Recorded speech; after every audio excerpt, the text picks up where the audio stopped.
Hello and welcome back to Restoration DIY, or if this is your first visit, then it's good to have you here, and you are returning. I hope you enjoy this video. This time I'll be making a lidded bowl from offcuts of walnut cast into 3 coloured epoxy resin. So let's get into it. These offcuts are from an upcoming project. I set the bandsaw fence to 30mm-ish and set to cutting them down into cubes. I wasn't too worried about getting them all perfect, so the ones with bark and irregular shapes will all go into the casting. As usual, I wax the inside of the casting mould. This time I'm using a mixing bowl. This is its 3rd or 4th outing for making blanks, and I hope to get many more uses out of it, though it'll never be used for mixing a cake. The offcuts are arranged in no particular order. I only want to pack in as many as possible to reduce the amount of resin I will need. There are 3 layers of walnut with a waste block in the centre.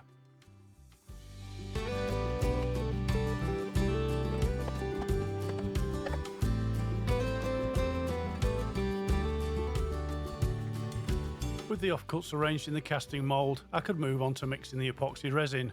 The colours for this project are purplish red, olive green and ingot gold. This project will require 3 batches of my favoured epoxy resin, mixed at a 2:1 ratio, 150 grams of part B to 300 grams of part A, each mixed thoroughly for 4 minutes. The cooler weather in the UK will mean it will take longer to cure, but I was confident it would be fully hard after 24 hours.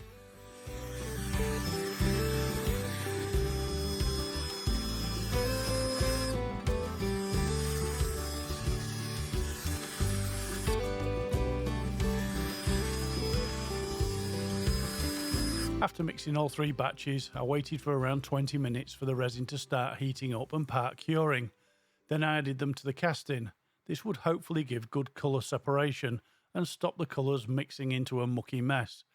But because of the cooler temps, I think I could have waited for another 15 minutes or so.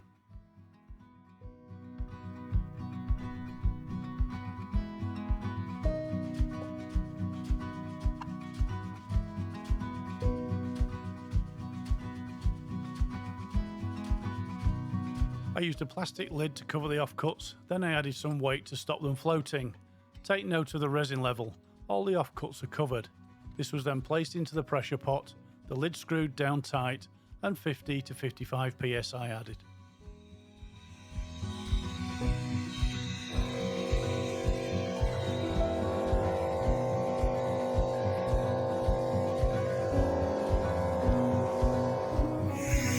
It's the next day and time to remove the blank, and the first thing I noticed was how much the resin had gone down. Almost all of the top row of offcuts were exposed. The only explanation I can think of is the wood must have soaked it up, but with no time to waste, I released it from the mould, marked the centre, drilled an 8mm hole for the woodworm screw and a smaller hole for the tailstock centre. And despite my worries about the resin mixing, the colour separation looked good.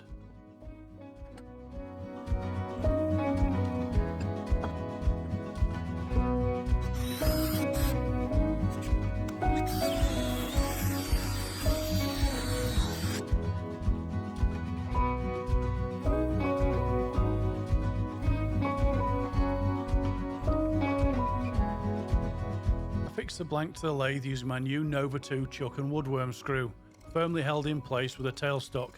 Then, as is now tradition, I began turning with the Easywood Tools full-size finisher. Initially I set the speed to around 700 RPM and steadily removed material to balance the workpiece.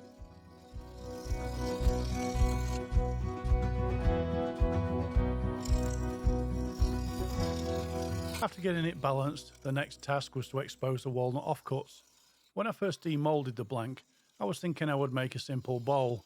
After all, the mould had done most of the work for me.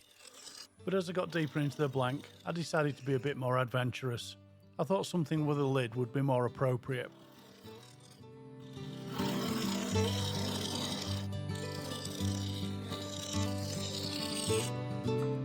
Using a combination of the carbide cutter and the skew chisel, I worked my way down until the offcuts were showing through the resin.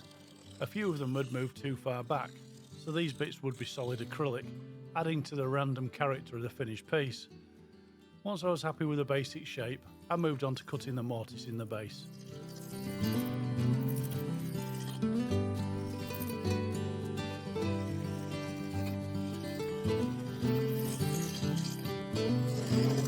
After flattening the base, I marked out for the mortise. Then after checking the dimension, I cut the outer edge with a 1/4 inch parting tool. For my new Nova 2 chuck, I cut the mortise slightly smaller than usual, at around 60mm. Then cleaned the inner material out with a bowl gouge. After a bit more finishing with a skew, blending the base into the side, I recut the dovetail and it was ready for sanding.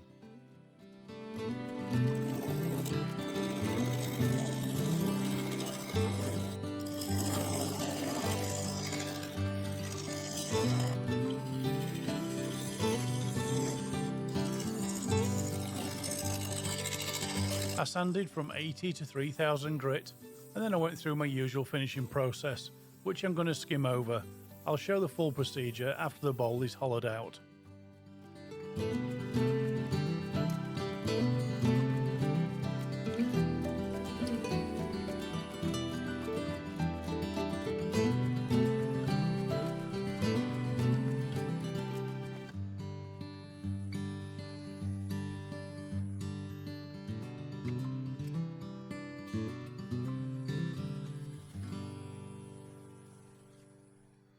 With the outside done for now, I turned the bowl around, remounted it on the 4-jaw chuck and began hollowing out.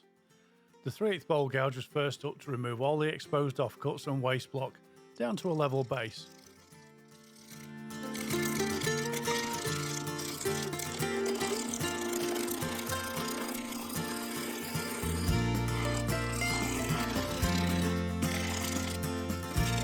Using the bowl gouge, I was able to quickly cut through the walnut offcuts. But when I got down to the resin, I had to switch back to the full-size finisher. I didn't want to risk shattering the outer edge of the bowl, and carbide is much kinder.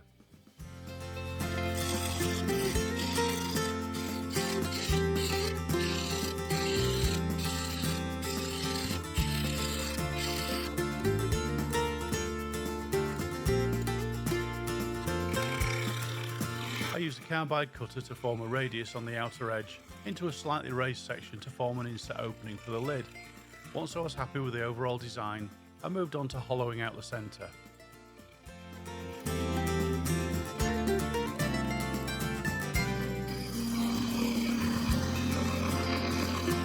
To begin with, I only wanted to get enough material removed so I could form a shoulder for the lid to sit into.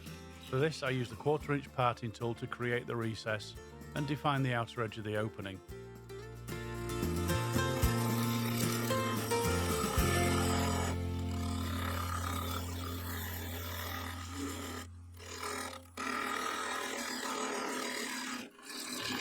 With that done, I could now concentrate on hollowing out the inside. I used a full-size carbide cutter to get down to roughly the required depth, then I removed the centre support so I could get good access to the rest of the inside of the bowl.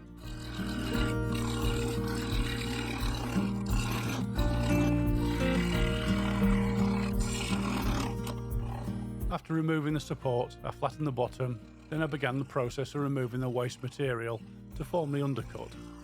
To give me better access and so I could see what I was doing, I ran the lathe in reverse.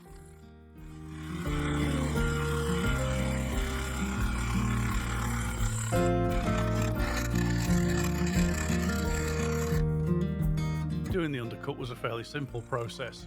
The carbide cutter did a great job of removing the waste.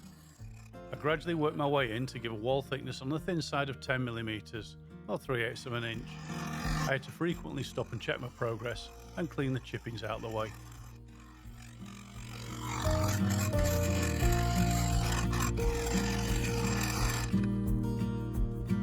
To get to the underside of the rim, I switched to a side cutting scraper.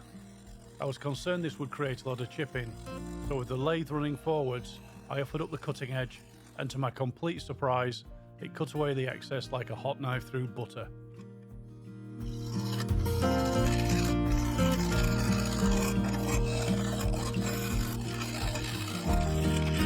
I used the carbide cutter to blend and fare the surfaces both inside and out, and with some final touches from the skew chisel, the bowl was finished and ready for sanding.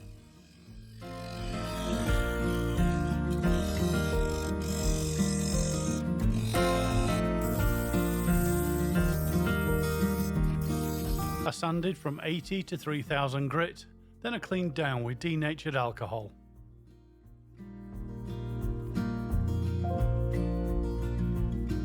This was followed with a good application of sanding sealer, which I de-nibbed with a non-abrasive Scotch pad.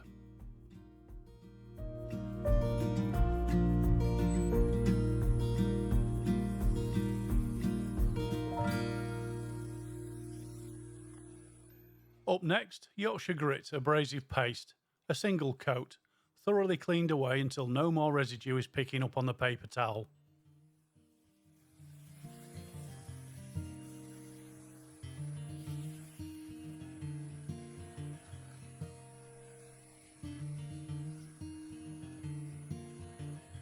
This is swiftly followed by the two Merkur products. First up, Polar Shine 10, another single coat, thoroughly cleaned away with clean paper towel.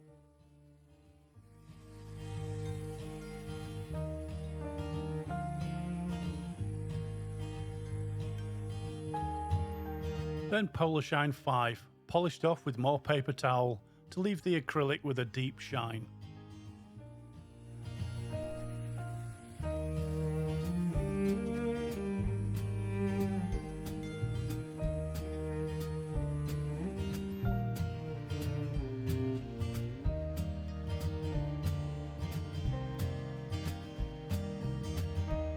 And finally, Hampshire Sheen Gloss Finishing Wax, 2 coats, polished off to seal and protect the surface.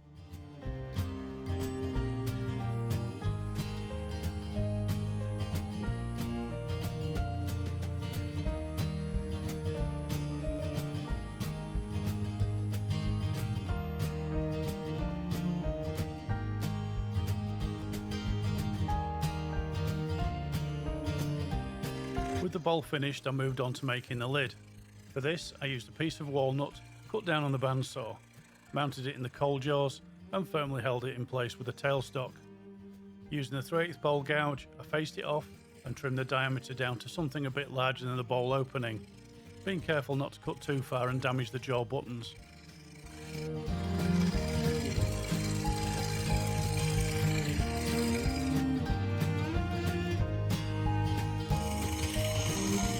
Using a skew chisel to get a nice square edge, I cut the lid down to fit the recess in the bowl. This took a few goes, but I got it down to a good fit without being too loose.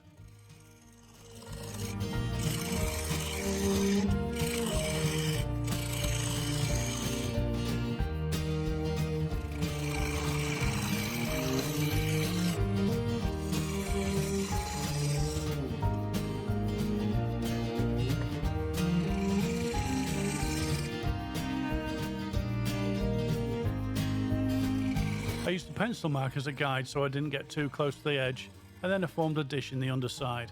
I did this to remove some weight, and I think it looks better.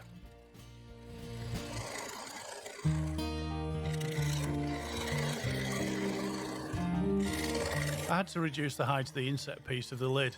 I did this with a skew chisel, then I finished cutting the dished out part, and finally I could remove the nubbins in the middle.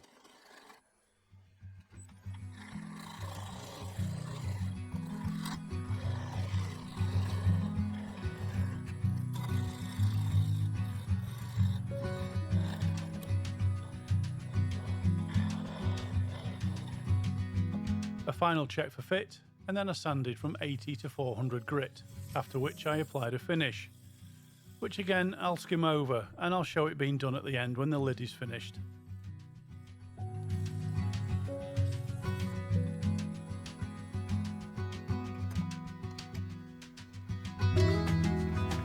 With the underside of the lid done, I removed it from the coal jaws and put the bowl back on the lathe. I put the lid on and held it in place with a tailstock. I only had to shape the lid into a slight dome, but nonetheless I would have to be very careful not to catch the finished bowl. For a start, the lid was slipping, so I added a piece of paper towel between it and the bowl, which held things nice and tight.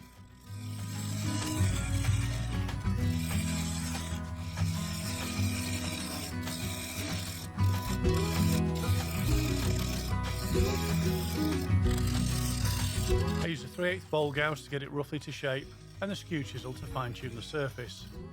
The skew also came in handy for working close to the bowl when trimming the lid down to size. A bit nerve-wracking, but I did it without causing any damage.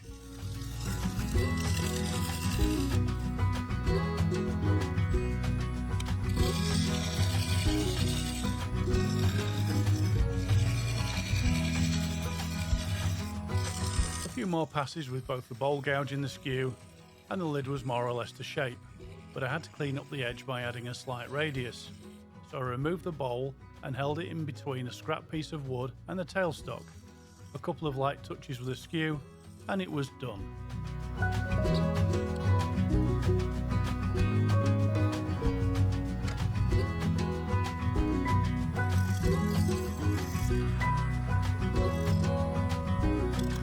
I sanded from 80 to 400 grit, then I cleaned the dust away with denatured alcohol.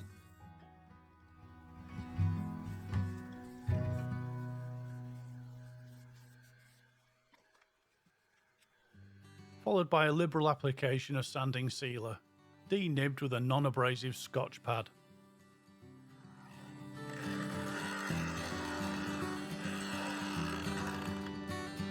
Then Yorkshire grit, abrasive paste, a single coat, thoroughly cleaned away until no more residue is picking up on the paper towel. And to finish, Hampshire Sheen gloss finishing wax, all polished off to leave a deep lustre.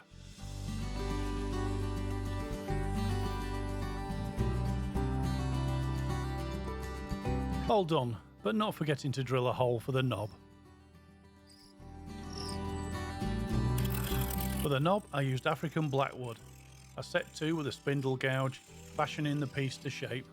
Something simple was the order of the day. The skew chisel made short work of fine-tuning the shape and size.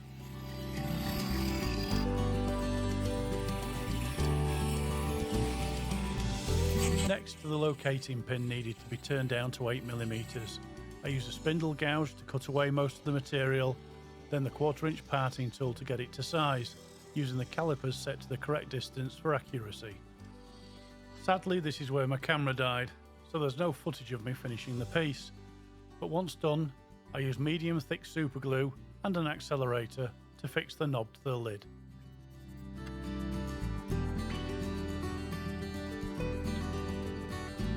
That's it, another project finished, and I hope you enjoyed watching it as much as I enjoyed making it. The colour separation looks great against the walnut offcuts.